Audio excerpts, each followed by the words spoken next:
하나님 은혜 감사합니다. 저희들을 이 좋은 자리 주님의 사랑을 노래하고 주님의 사랑을 또 느끼고 함께 나누는 이 좋은 자리에 있게 해주셔서 감사합니다.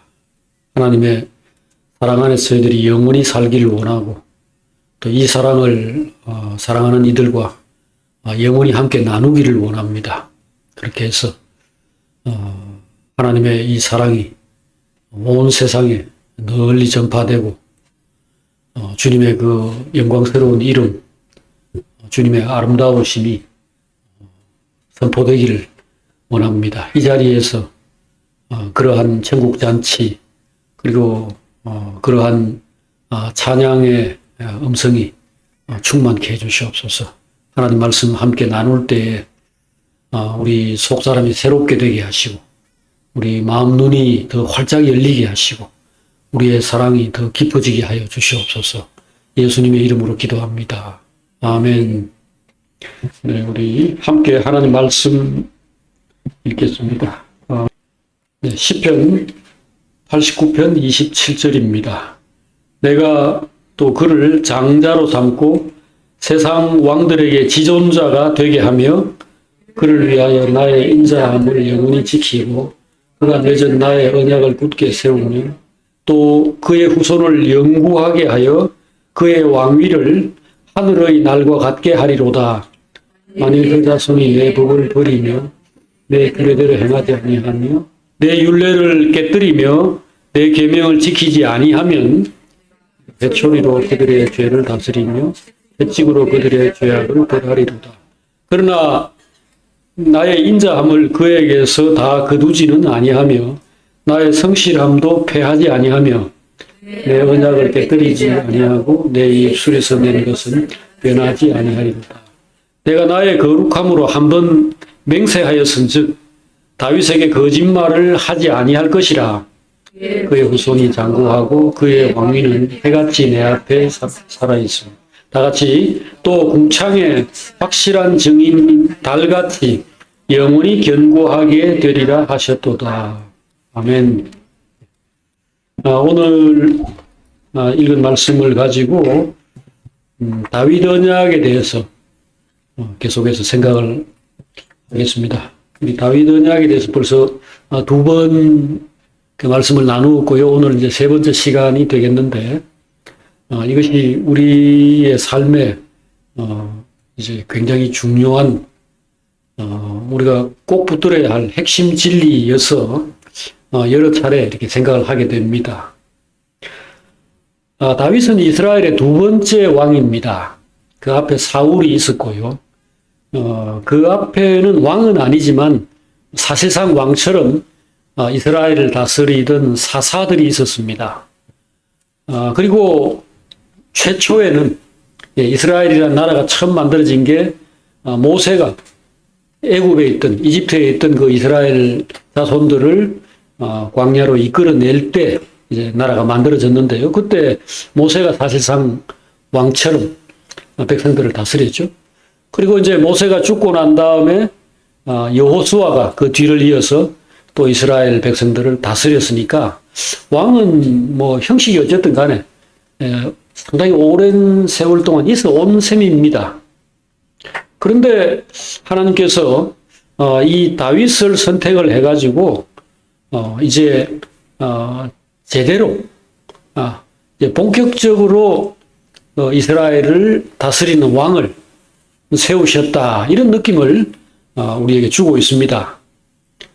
이 앞에 사람들의 이제 다윗과의 차이점이 뭐냐면은 이 사람들은 모두 대를 이어서 나라를 다스리지 못했다는 겁니다. 그러니까 왕가가 되지 못한 거죠. 왕조, 왕가, 이게 아닌 거죠. 한 사람이 다스리다가 죽고 나면은 끝난 겁니다. 근데 사실은 백성들은 하나님이 앞에 세웠던 그 사람들이 잘했을 때 그 자손들이 계속해서 자기를 다스려 주기를 바랬어요. 예를 들자면 기드온이 미디안 군대를 물리치고 이스라엘을 구원했을 때 그 이스라엘 사람들이 그 승리가 막 승리한 직후에 곧바로 가서 한 일이 뭐냐 하면은 기드온에게 당신과 당신의 아들들이 우리를 다스려 주세요. 계속 왕노릇 해달라는 겁니다. 지금은 전쟁이 났고 침략으로 인해서 나라가 어려우니까 누군가가 나타나가지고 구원자 노릇을 잠시 한 겁니다. 그런데 이 사람들이 계속 다스려 주세요. 이렇게 부탁을 한 겁니다. 그때 기드온이 나는 너희들을 다스리지 않겠다. 내 아들들도 하지 않는다. 그럼 어떻게? 하나님이 너희 왕으로 계시고 너희를 지금까지도 다스려 왔으니 하나님이 알아서 하실 것이다 하고 자기는 뒤로 빠진 겁니다. 그리고 사무엘 때도 지금 이 다윗은 사무엘의 그 기름 부음을 받은 사람이니까 사무엘의 제자이거나 이렇게 후계자라고 볼 수 있는 사람인데요. 사무엘도 나라를 잘 다스렸잖아요. 잘 다스렸다는 게 이제 전쟁 때 미스바 전투라든지 이런 곳에서 이 사람이 기도로 그 적들을 다 물리치고 이렇게 하니까 계속 다스려 주기를 바랬고 실제로 또 그렇게 됐어요. 그래가지고 사무엘의 두 아들이 이스라엘을 한동안 다스렸습니다. 그런데 뇌물을 받아먹고 실력도 없고 형편없는 모습을 보이니까 새 왕을 세워달라고 요구를 해서 결국은 사무엘은 대를 이어서 왕노릇을 하지 못하게 된 겁니다. 자, 그런데 하나님이 오늘 이 다윗에게는 다윗 언약이라는 지금 이 사무엘하 7장에 나오는 이 말씀 7장 8절부터 16절에 나오는 이 말씀을 통해서 내가 너를 영원한 왕으로 세우겠다. 아예 하나님이 대를 이어서 왕노릇을 할 수 있도록 다윗을 왕으로 세우시고 그 다음에 그 왕조로 만들어 주셨다는 겁니다. 왜 그렇게 하나? 자, 오늘 우리가 이제 함께 나누어야 될 내용 가운데 하나가 하나님 왜 다윗을 그렇게 영원한 왕이 되게 하셨는가? 이것과 또 거기에 딸린 몇 가지 내용들입니다. 우선 다윗의 왕권이 지금까지 이어지고 있다라는 것부터 말씀을 드리도록 하겠습니다. 다윗의 왕권은 현실적으로는 이스라엘 나라가 다윗으로부터 한 몇백 년 정도 지난 다음에 망해서 없어졌어요. 여호야긴이라고 하는 왕이 마지막으로 이스라엘을 다스리고 바벨론에 의해 나라가 망하고 아주 일부 한 5%도 안 되는 사람들이 살아남아 가지고 이제 바벨론으로 끌려 포로로 가거나 그 땅에 남아 있거나 이렇게 되면서 이스라엘 나라가 끝이 났어요. 그러니까 왕권이 끝난 거죠. 여호야긴 왕은 잡혀가서 평생 바벨론에서 있다가 감옥에서 죽은 셈이니까. 그런데 이 왕권이 지금까지 어떻게 이어진다고 말할 수 있나? 바로 예수 그리스도가 세상에 오시고 그 다음에 그 예수 그리스도를 믿는 사람들이 이 다윗의 왕권을 이어받아 가지고 세상을 다스린다. 이렇게 성경이 설명을 하고 있기 때문입니다. 주님은 자기를 다윗과 연결지어서 설명을 했어요. 여기 요한계시록 3장 7절에 보면은 빌라델비아 교회에게 주님이 편지를 한 내용이 나오는데 그때 주님이 자기를 이렇게 소개했습니다.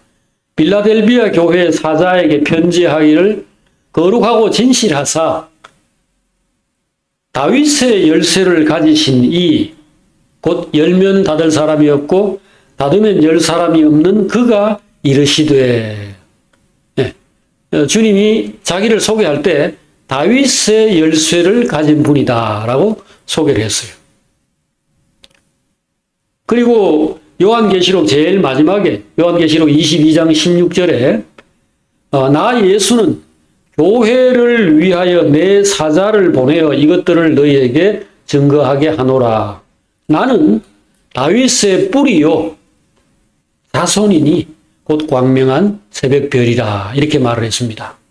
자, 어두운 때에 이렇게 하늘에 홀로 빛을 발하는 그게 새벽별입니다.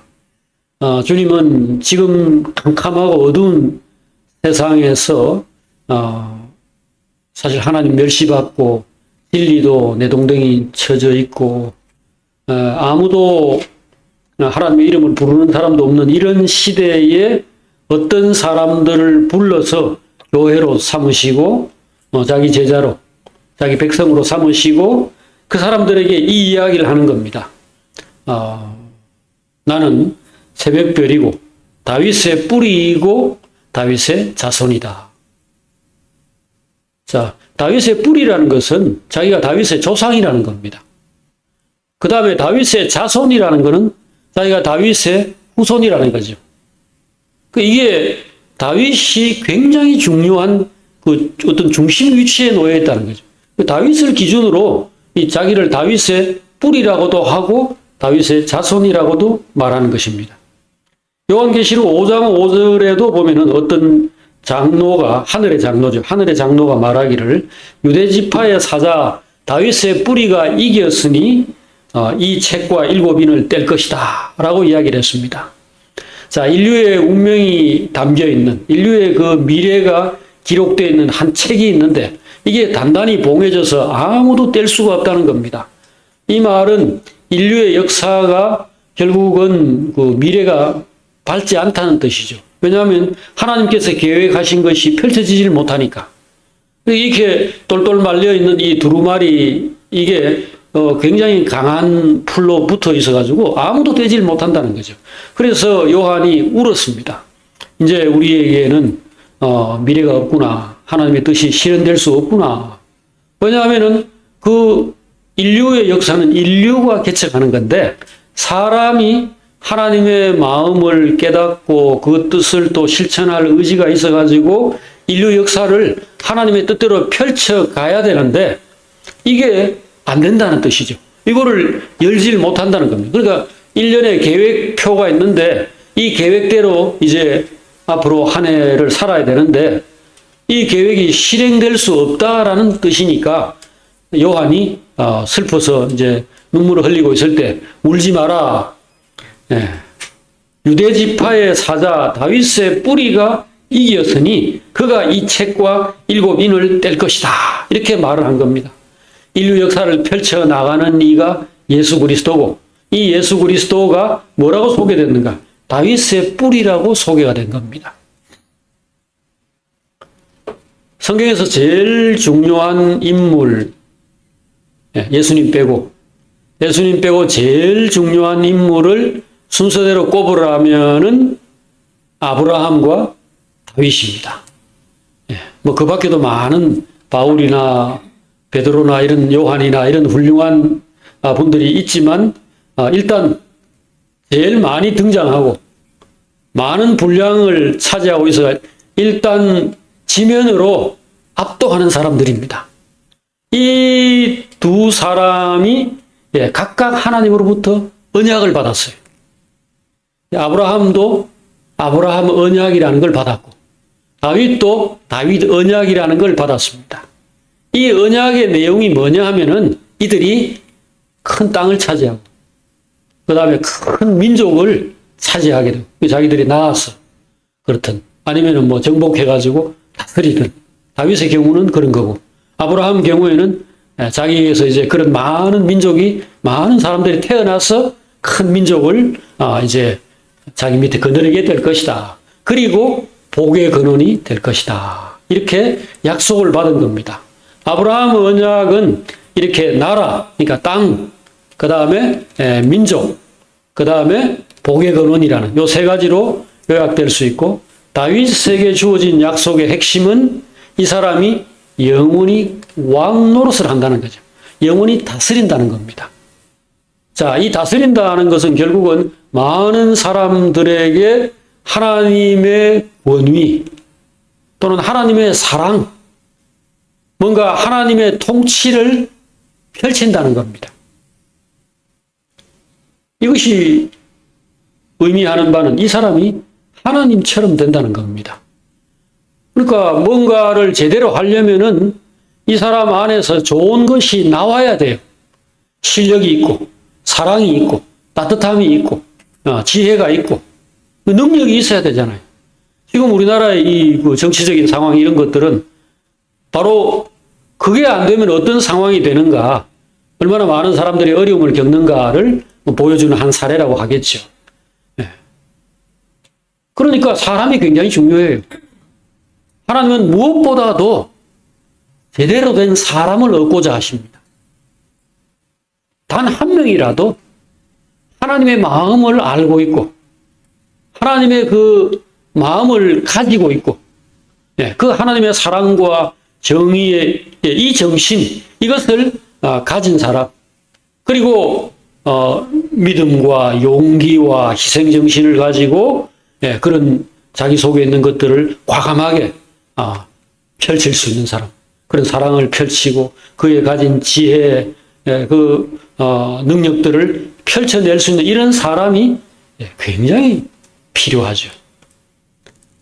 하나님은 이러한 사람을 얻었습니다.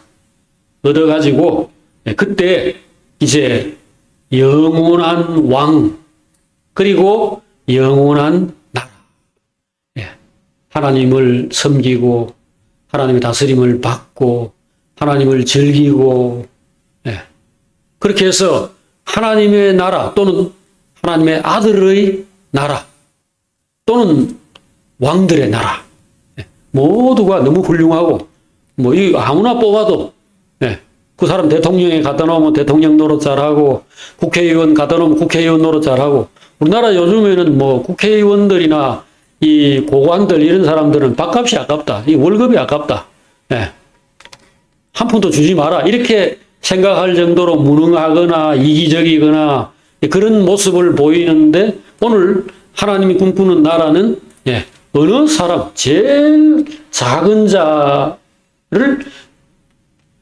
어느 자리에 세워놓아도 능히 그걸 해내고도 남는 그런 전부 왕들, 왕이 될 만한 깜들만 다 모아놓은 이런 세계를 꿈꾸는 겁니다. 그게 바로 아들들의 나라. 누구 아들? 하나님의 아들들의 나라니까. 하나님의 나라에 대해서 주님이 이야기하신 게 있죠. 세례 요한에 대해서 이야기를 나누다가 세례 요한은 여자가 낳은 자 중에 가장 큰 사람이다. 가장 위대한 사람이다. 세례 요한은 우습게 보면 안 된다. 지금 사람들이 함부로 대하고 결국은 죽였죠. 잔치 자리에서 목을 선물로 주시오 하는 그런 어떤 못된 여자의 손에 목숨을 잃었지만, 세례 요한은 지금까지 태어난 모든 사람 중에 가장 위대한 하나님의 사람이다. 그런데 뒤에 나오는 말이 더 놀라운 말입니다. 그러나 천국에서는, 그 천국이란 게 지금 제가 말하는 아들들의 나라, 왕들의 나라, 다윗과 같은 사람들, 다윗의 자손들의 이 나라에서는 가장 작은 자도 그 요한보다 크다라고 이야기했죠. 천국에서 가장 작은 자가 그 여자가 낳은 자 중에서 가장 위대한 이 사람보다 훨씬 크다는 겁니다. 그러니 이게 도대체 무슨 나라인가? 어떤 나라인가? 오늘 하나님이 다윗에게 주신 약속은 이런 세계를 내가 너를 시작으로 펼치겠다라는 거죠. 그게 오늘 저와 여러분들에게까지 온 겁니다. 자, 요한계시록 2장에 나오는 두아디라 교회에 대한 약속을 하나 우리 같이 살펴보겠습니다. 자, 성경 저 뒤에 제일 끝에 요한계시록 2장에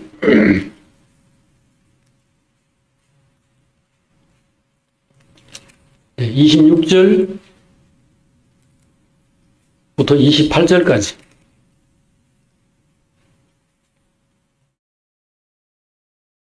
자, 같이 한번 읽어보겠습니다. 요한계시록 2장 26절입니다. 이기는 자와 끝까지 내 일을 지키는 그에게 만국을 다스리는 권세를 주리니 그가 철장을 가지고 그들을 다스려 질그릇 깨뜨리는 것과 같이 하리라. 나도 내 아버지께 받은 것이 그러하니라. 내가 또 그에게 새벽별을 주리라. 자, 여기 우리 주님은 세상을 다스리는 분으로서 만국을 쇠몽둥이 가지고 다스려서 질그릇 깨뜨리는 것처럼 심판을 하시는 분으로 소개가 되어 있습니다. 그런데 바로 이 권세, 이 만국을 다스리는 권세를 이기는 자들에게, 그리고 끝까지 주님의 일을 지키는 자들에게 주시겠다고 했습니다. 자, 주님의 일이 뭐냐? 주님의 일이 이거죠. 주님의 일이 하나님의 뜻을 받들어서 또는 하나님의 마음을 이해하고 받들어서 그거를 펼치는 겁니다. 그 하나님의 마음은 이분 입장에서 볼 때는 아버지의 마음입니다. 아버지의 마음이 뭐겠어요? 모든 자녀들을 사랑으로 보듬고 보살펴서 잘 되고 잘 살게 하는 겁니다. 이 중에서 맏아들이에요. 이분은 그 아들 가운데 맏아들인데 이 맏아들이 형편없는 동생들, 이 똥오줌을 못 가리는 이 어리석은 인생부터 시작해가지고 이 세상의 그 죄와 사망 속에서 죽어가고 있는 이 불쌍한 사람들을 어떻게든지 돌보는 겁니다. 이것이 바로 여기서 말하는 세상을 다스리는 것인데, 이건 뭐 결국 빛으로 하는 겁니다. 이 주님이 여기서도 자기를 새벽별이라고 소개했죠. 캄캄한 가운데 또는 그 아궁이에 이제 이 뭐 무슨 겨울 무슨 별장 같은데 이 난로가 얼음이 얼어 있는 그런 상태인데 이제 장작들 뭐 이런 것들을 가져와 가지고 거기에 불씨를 지피는 것과 같습니다. 큰 불, 처음에는 이렇게 뭐 종이 이런 거 좀 잘라 넣고 해가지고 성냥 이 계비로 이렇게 불을 붙이는 그런 수준이죠. 이것은 뭐 정말 하늘에 태양이 비치는데 옆에 조그마한 무슨 촛불 켜져 있는 것과 같이 아주 작죠. 하지만 결국 이것이 큰 불을 일으키죠. 나중에 가면 장작이 활 타오릅니다. 주님은 오늘 이 세상 어두운 세상에서 자기 자신이 새벽별로 오셨고, 그리고 그는 다윗의 뿌리이고 다윗의 자손이라는 이름으로 왕권을 말씀하는 겁니다. 이 지금 요한계시록 22장에 나오는 말씀이나 지금 여기 2장에 나오는 말씀이나 주님하고 다윗이 연결되어 있다는 것을 보여주고 있고, 그 다음에 그 주님과 다윗과 여러분과 저, 여기서 말하는 이기는 자, 또 내 일을 끝까지 지키는 자, 주님의 이 영광스러운 인생, 영광스러운 그 자리, 영광스러운 목표, 또 그리스도의 마음, 이거를 자기 것으로 생각하고 받아들여가지고 따라가려고 하는 사람들이 여기서 말하는 이기는 자이고, 거기 승리하면 이기는 자이고, 그것을 지키는 자, 이런 사람들이 바로 저와 여러분들 아닙니까? 자, 다윗의 열쇠를 가졌다. 주님이 다윗의 열쇠를 가졌다면 다윗이 뭔가를 여는 사람이라는 것을 말해주는 거죠. 뭘 열겠습니까? 이런 하나님의 나라, 이런 왕들의 세계의 문을 여는 거죠. 열쇠 하면 우리가 이 열쇠 받은 분 또 한 분 기억나죠? 마태복음 16장을 한번 보시죠. 마태복음 16장. 신약성경 28페이지. 마태복음 16장 18절부터 19절. 여기 그 말씀이 나오죠? 자, 한번 같이 읽어봅시다. 또 내가 너에게 이르노니 너는 베드로라. 내가 이 반석 위에 교회를 세우리니 음부의 권세가 이기지 못하리라. 내가 천국 열쇠를 너에게 주리니 네가 땅에서 무엇이든지 매면 하늘에서도 매일 것이요 네가 땅에서 무엇이든지 풀면 하늘에서도 풀리리라. 예. 자, 여기 이분은 누굽니까? 베드로. 예, 이 베드로도 주님으로부터 천국 열쇠를 받았습니다. 이 천국도 역시 그 천국입니다. 예, 아들의 세계. 하나님의 나라. 왕들의 나라. 하나님의 마음을 가진 사람들의 세계. 예, 사랑의 세계. 정의의 세계. 그렇죠. 자기를 희생하면서까지 다른 사람들을 사랑하고 살리려고 하는 사람들의 세계. 또 이걸 다른 말로 하면 어린 양의 세계. 그렇죠? 짐승의 세계가 아니고 우리 지금 이 세상의 이 일들을 보면은 모두 짐승 같은 느낌을 받는데 힘, 그리고 총칼, 또 돈 이런 것들을 가지고 다른 사람들을 누르고 그 위에 군림하고 거기서 영광을 얻고자 하는데 여기 있는 어린 양의 나라, 어린 양의 세계는 그것이 아니고 내가 나 자신을 다른 사람들에게 생명으로 내어줘서 나는 하늘에서 내려온 생명의 떡이니 이 떡을 먹는 사람은 영원히 살 것이다. 나는 내 속에서 생수가 흘러나오는 그런 사람이다. 그러니까 내가 주는 물을 마시는 사람은 영원히 목마르지 아니하리라. 진정한 사랑과 생명을 내놓는 그걸로 남도 살리고 그리고 그 안에서 기쁨을 얻어서 자기도 행복해지는 그런 세계. 이것을 하나님께서 계획하시고 이제 다윗을 통해 열어가시고 또 그 다윗의 자손인 다윗의 자손으로 오신 예수 그리스도를 통해서 이 세계를 이제 본격적으로 펼쳐가시고 그 다음에 주님이 이제 떠나가시고 난 다음에 바로 주님의 몸, 주님의 제자들, 바로 베드로와 같은 사람들을 통해서 이 세상에서 그런 아들들의 나라를 이제 본격적으로 펼쳐가겠다. 이걸 지금 여기서 말씀한 겁니다. 그래서 베드로에게 열쇠를 준 겁니다. 열쇠는 뭐 이렇게 쇠로 만들어진 열쇠가 아니에요. 그걸 가지고 무슨 자물쇠 열려고 하는 문도 그런 철문이나 무슨 나무문이 아닙니다. 사람들의 심령에 문을 여는 거죠. 자, 이렇게 해서 하나님이 다윗을 통해서 뭐를 하려고 했나?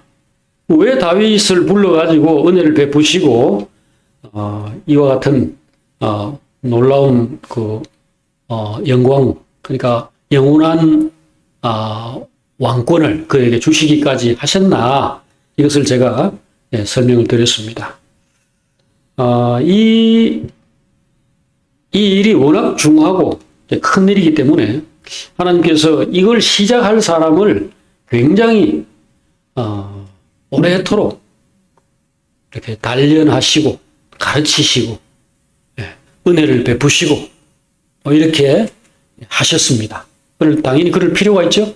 그러니까 하나님께서 다윗에게 정말 많은 은혜를 베푸셨어요.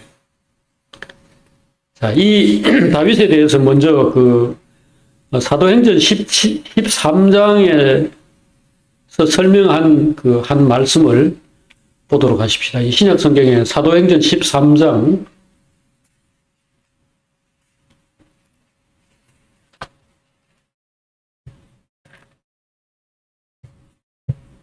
200 페이지? 210페이지.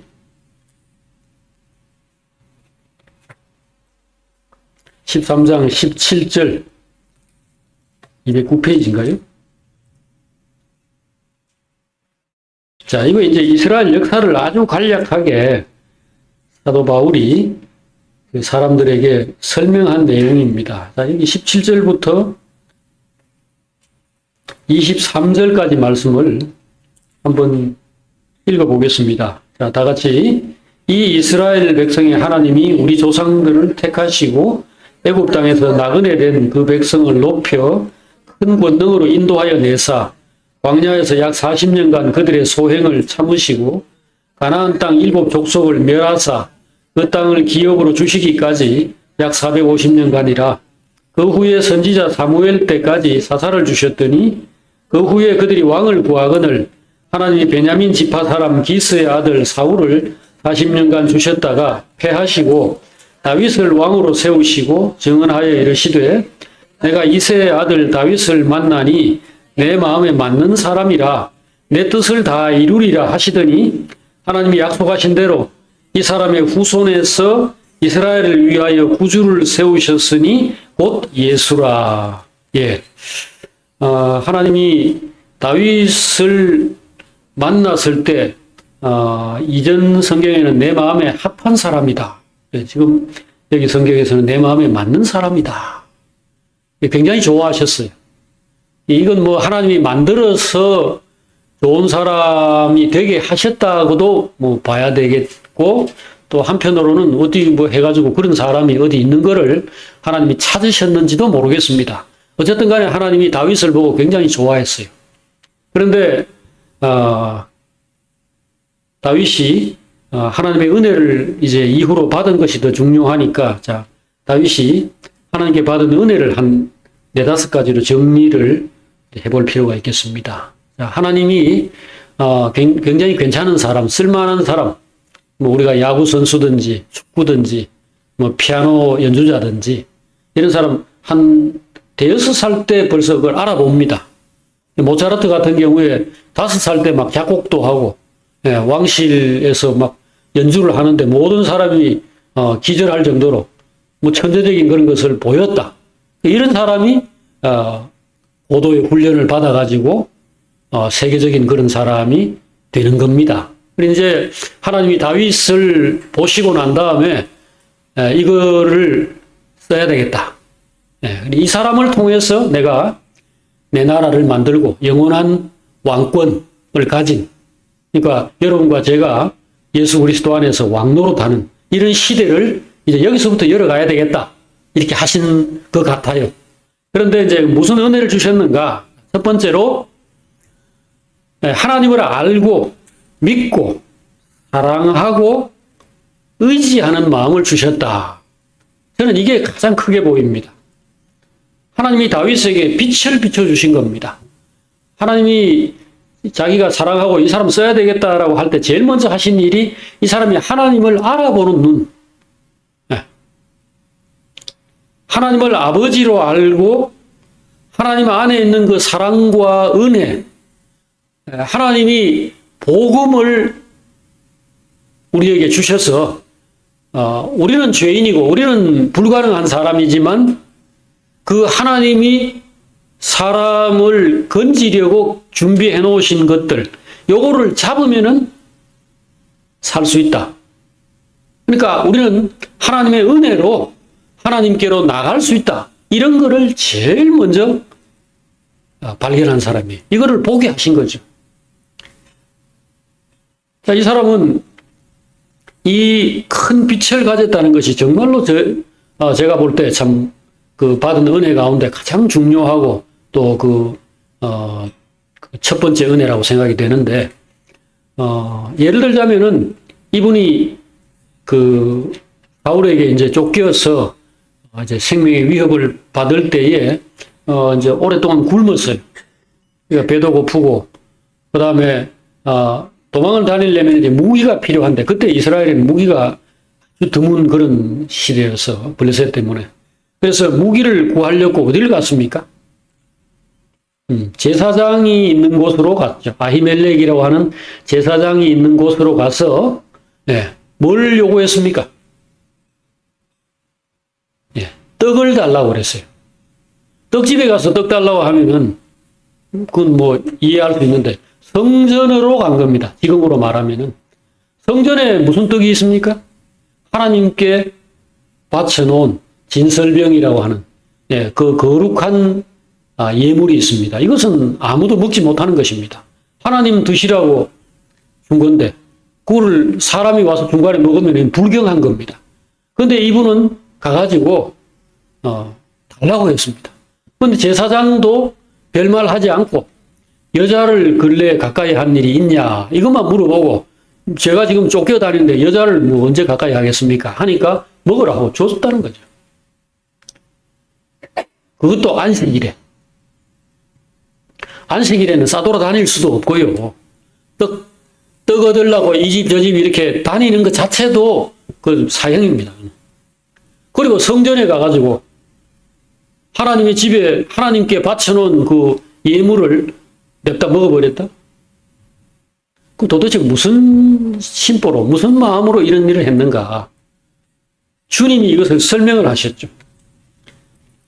주님이 이러한 일을 한 것이 믿음에서 나온 것이다. 이게 바로 하나님을 알았기 때문에, 하나님을 아버지로 알았기 때문에 하신 것이다 라고 주님 자신이 해석을 했다는 겁니다. 마태복음 12장 1절에서 6절에 보면은 주님이 그 제자들과 함께 길을 가는데 제자들이 배가 고파가지고 어느 밭으로 들어가서, 그러니까 그 밀밭으로 들어갔죠. 밀밭에 들어가서 그 밀을 훑어 먹었어요. 그랬을 때 그걸 지켜본 사람들이 안식일에 왜 손을 비볐느냐. 밀을 먹으려면 이게 비벼가지고 알맹이를 까먹어야 될 거 아닙니까? 그러니까 그거를 노동이라고 이제 비난을 했죠. 그럴 때 주님이 성경에 나온 이야기 못 봤냐. 사무엘상 22장에 나오는 그 이야기 못 읽어봤냐 하고 21장입니다. 설명을 했어요. 그러면서 주님이 뭐라고 그랬습니까? 안식일에도 먹을 수 있고 안식일에도 일할 수 있는 사람이 있다. 성전에서 봉사하는 사람은 안식일에 주로 활동하는데 그 사람은 안식일에 일해도 된다는 거 아니냐. 그러면서 하나님의 아들이 배가 고파가지고 미리삭을 비벼먹는 행동을 하는 게 하나님 앞에서 무슨 죄가 되겠느냐. 아들이 굶어 죽는 게 좋겠느냐. 아들이 먹고 사는 게 좋겠느냐. 이렇게 나온 겁니다. 그게 주님이 하신 말씀이에요.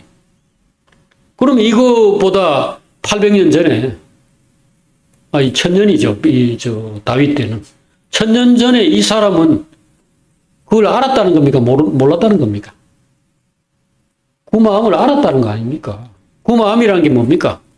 하나님 우리 아버지인데, 하나님의 아들인 내가 굶어 죽는 게 나서 하나님 그 바쳐놓은 떡 그건 아무도 안 먹는 건데 일주일쯤 지나면요 딱딱하고 굳어지면은 그 다음에 이제 새 떡으로 바꿀 때 물려내 가지고 제사장이 먹는 겁니다. 그리고 그거 내가 좀 먹겠다고 하는데 제사장이 또 먹으라고 줬는데 못 먹을 거 뭐 있어? 먹었다는 겁니다. 이게 무슨 눈이죠? 하나님을 자기 아버지로 알고 있다는 거예요. 자기가 하나님의 아들이라는 겁니다. 이게 빛이죠. 이게 빛입니다. 예수님이 그 돌아다니면서 많은 병자들을 고쳤는데 그 중에 많은 경우가 안식일에 병자를 고쳤다고 성경에 되어 있습니다. 이 요한복음에 보면은 뭐 38년 된 병자를 고친 것도 안식일이었고, 그 다음에 이렇게 맹인을 뭐 실로암 목가에 가서 이 침 발라주고는 가서 씻어라 이래가지고 고친 그것도 38년 그 병자처럼 안식일이었어요. 그랬을 때 사람들이 이제 시비를 걸었을 때 안식일에 선을 행하는 게 좋으냐, 악을 행하는 게 좋으냐라고 물었죠. 악을 행하는 게 뭡니까? 아픈 사람 보고 내버려 놓고 가는 거예요. 그 다음에 안식일에 병을 고치거나 병이 나아서 이제 자리를 들고 그 사람이 거지였는데 그 자리를 거적을 들고 이제 집으로 돌아가는 겁니다. 안식일에 병자가 이제 병이 나았으니까 이제는 더 이상 거지 노릇 할 필요 없고 자기 집으로 가야 될 거 아닙니까? 근데 걸어가는데 너 죄 지었다. 안식일에 왜 걸어가느냐? 이런 사람은 어떤 사람이 잘못되어가지고 무덤에 죽은 줄 알고 이렇게 갖다 묻었는데 속에서 깨어났다. 근데 그걸 안식일이니까 그냥 그대로 계속 있다가 죽으라. 이렇게 하는 거와 똑같죠. 그리고 그게 악이죠. 주님이 제자들에게 이야기하신 것은 당신들은 하나님을 아느냐 이겁니다. 하나님을 안다면 어떻게 그런 말을 할 수가 있는가? 사람이 살아나는 것이 하나님의 일이고 그것이 안식이고, 죽은 자가 깨어나고 아픈 사람이 건강해지고 마음이 슬픈 사람이 즐거워지는 것이 안식이지. 이거를 중요한 거는 다윗이 알고 있었다는 거죠. 예수님 오시기 1000년 전에 다윗이 이 세계를 본 겁니다. 하나님의 세계를 본 거예요.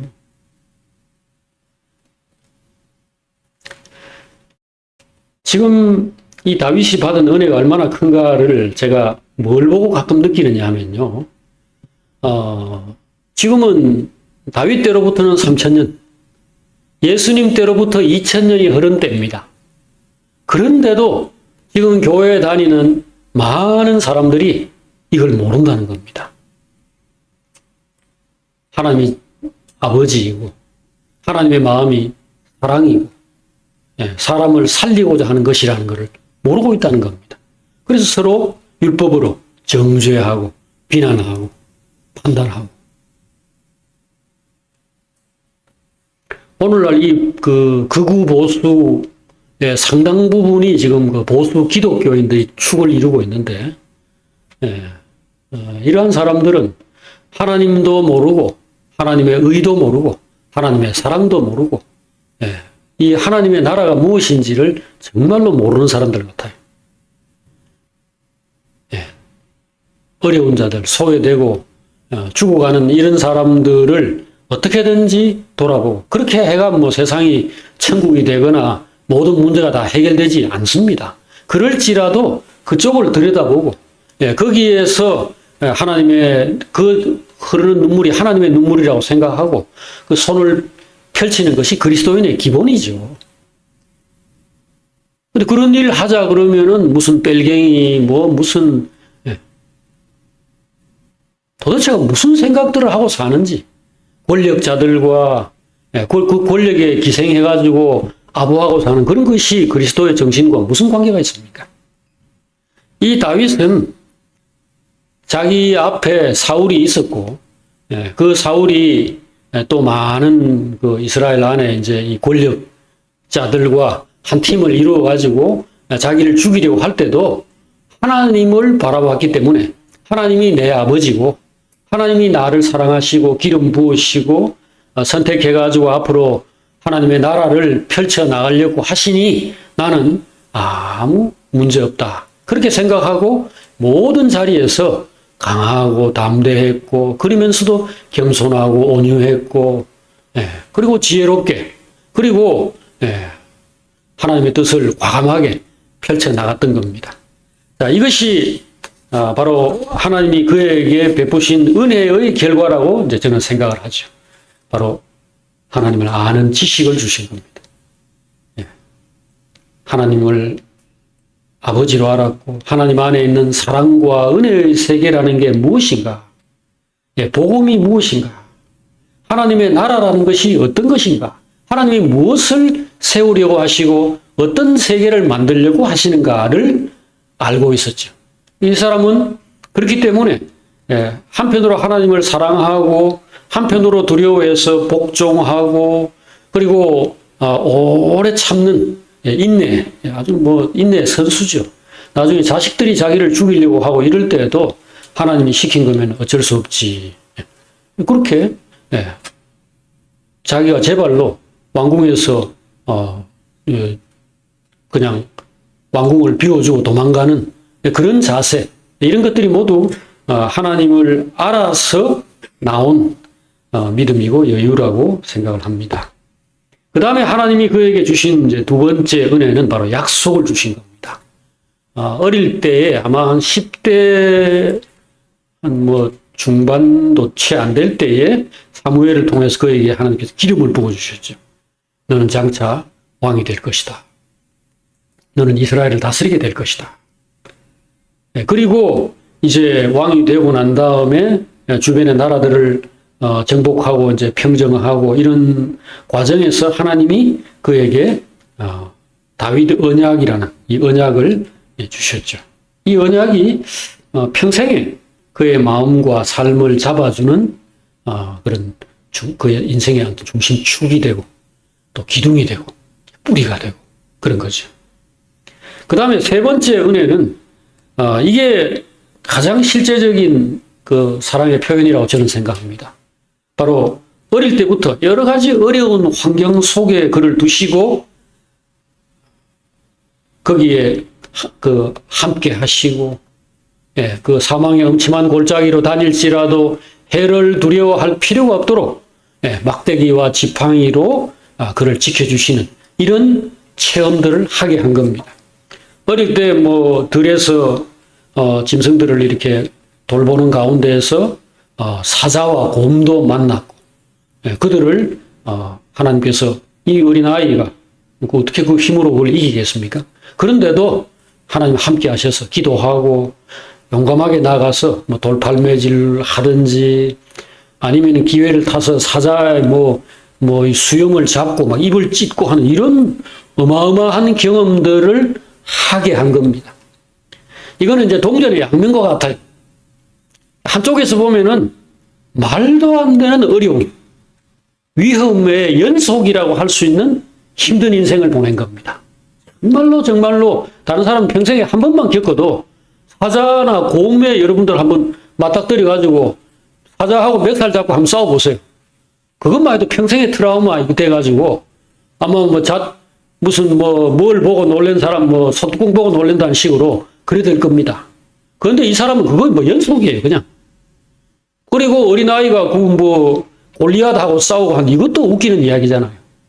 그러니까, 그리고 평생에 그 중요한 20대 그 시기에 현직 왕에게 수천 명씩 자기를 잡으러 다니는 이 군사들의 쫓겨다니는 경험을 거의 10년씩 했다는 거. 이것도 또 말도 안 되는 정말 그보다 더한 역경, 그보다 더한 시련 속에 있은 사람이 누가 있겠나 싶을 정도로 많은 환난, 많은 고난을 겪었다는 거. 이게 큰 특징이죠. 근데 이거는 동전의 양면과 같다고 그랬죠? 근데 뒤집어 보니까 뭡니까? 그때마다 하나님이 함께 하셔가지고, 이쪽 마을에서 잡힐 것 같으면 또 무슨 길을 여시고, 어떻게 하든지 간에 다 살았다는 거예요. 사자에게 물려 죽지도 않았고, 곰에게 밟혀 죽지도 않았고, 형들도 다 미워했던 것 같은데, 형들이고 뭐시고. 블레셋과 싸우는데, 혼수품 장만하는 그게 사울이 뭐라 그랬습니까? 블레셋 군대 양피 100개 가온나. 그러면 내가 딸 줄게. 그걸 죽으란 이야기인데, 그걸 가가지고 200개 잘라왔어요. 이게 그냥 할 수 있는 일이에요? 상대는 그냥 맨손으로 있고 이 사람 기관단총 들고 왔나? 똑같은 상황에서 이거는 그야말로 하나님의 기관단총이 있었다는 말밖에는 안 되는 겁니다. 역경이 있고 시련이 있고 말도 안 되는 상황, 위험이 있는 자리에서 하나님이 말도 안 되는 은혜를 계속 베풀어 주신 거죠. 이게 사람을 만드는 겁니다. 이 사람은 간이 배 밖에 나온 사람.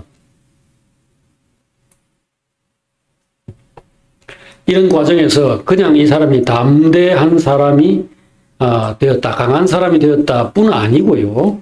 이 과정에서 마음이 낮아지죠. 많은 역경들을 겪으면요, 사람이라는 게 다 사람인데 정말 인생이라는 게 얼마나 무서운가.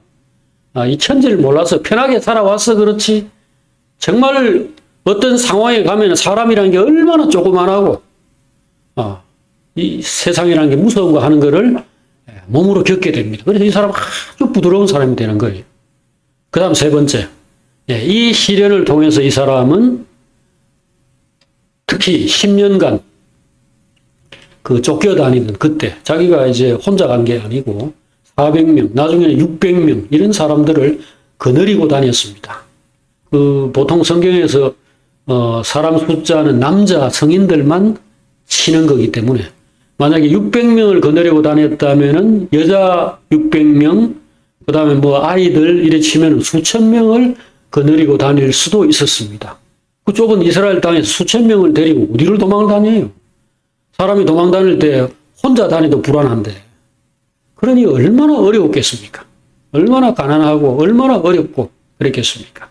그리고 그때 자기 곁에 붙은 사람들은 가족 외에는 전부 다 이스라엘의 노숙자들이나 불황인들이나 또 무슨 병들거나 기근을 당해가지고 유랑민이 된 그런 사람들입니다.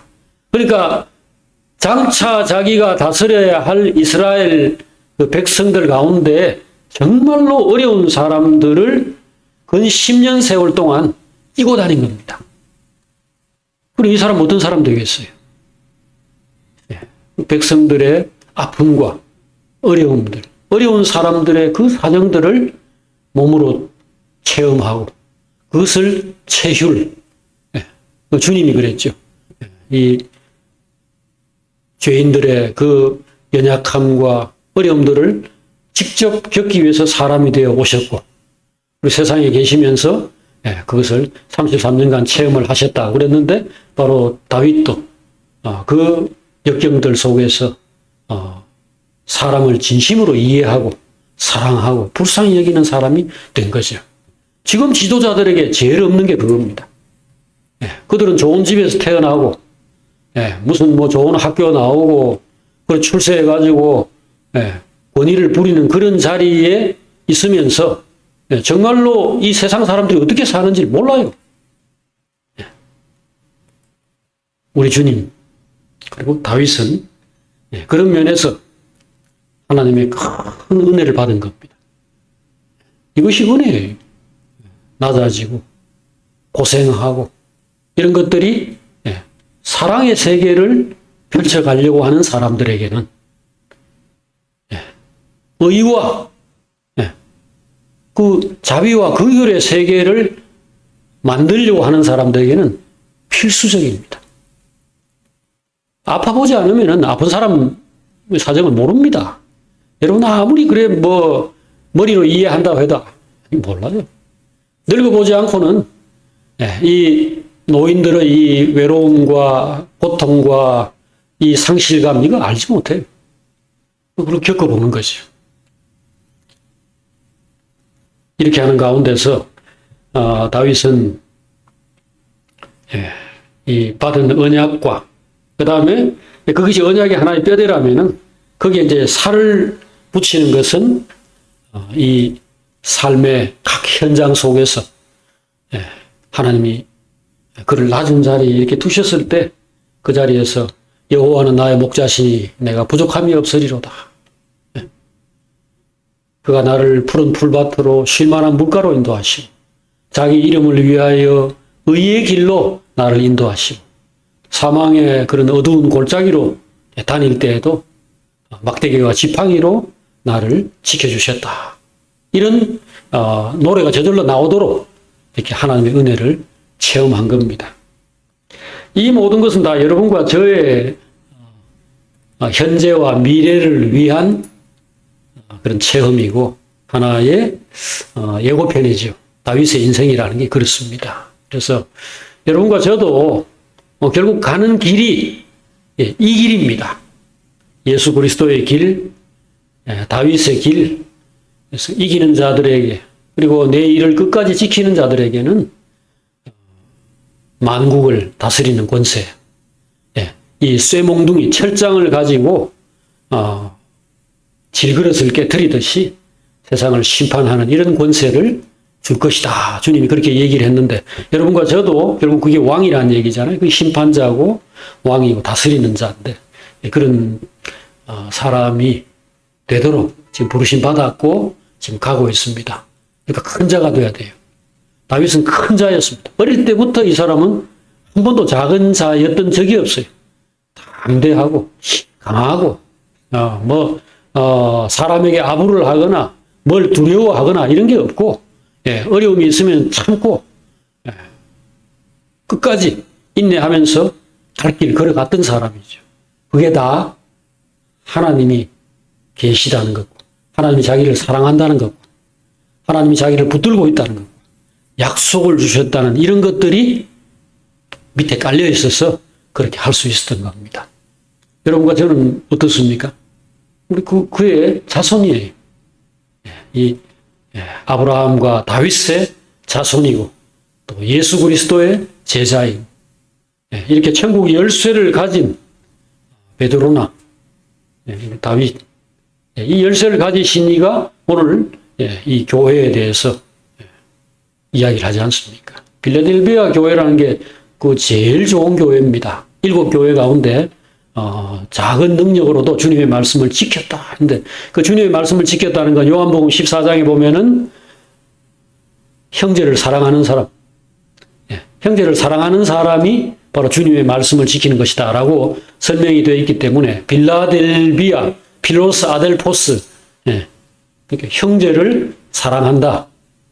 이 교회가 최고입니다. 근데 이 교회에 주님이 자기 이름을 말할 때에 다윗의 열쇠를 가지신 이가 가라사대. 그래서 열면은 닫을 사람이 없고 닫으면은 열 사람이 없는 이 주님으로 자기를 소개했는데 여러분과 제가 그런 사람입니다. 누구의 죄든지 사하면 사해질 것이요 그대로 두면 그대로 있는. 죄를 사한다는 것은 하나님 아니고서는 할 수 없는 일입니다. 여러분들이 복을 빌면 그 사람 복 받고 그런 겁니다. 그러니까 큰 자가 됩시다. 담대한 자가 됩시다.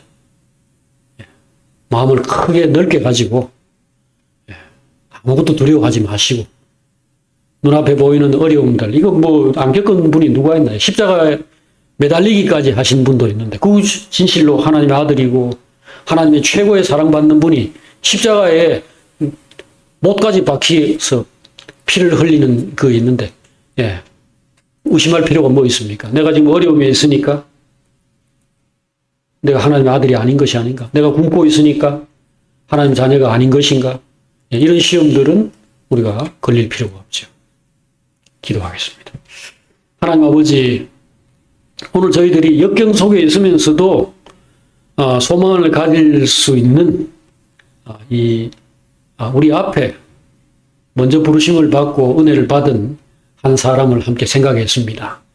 다윗은 많은 어려움을 겪었지만 그보다 더 큰 은혜를 받았고 그로 말미암아서 왕이 되었고 또 영원한 왕이 되었습니다. 대대로 왕권을 유지하는 그런 사람이 되었습니다. 저희들도 자자손손 하나님의 나라를 체험하고 또 하나님의 영광을 드러내고 땅에서 하나님의 뜻을 다윗이나 또 아브라함이나 앞에 모든 위대한 영적 선배들처럼 이루어내는 그런 사람이 되게 해 주시옵소서. 계속 가르치시고 계속 훈련해 주시고 계속 이끌어 주시기를 구합니다. 예수님 이름으로 기도합니다. 아멘.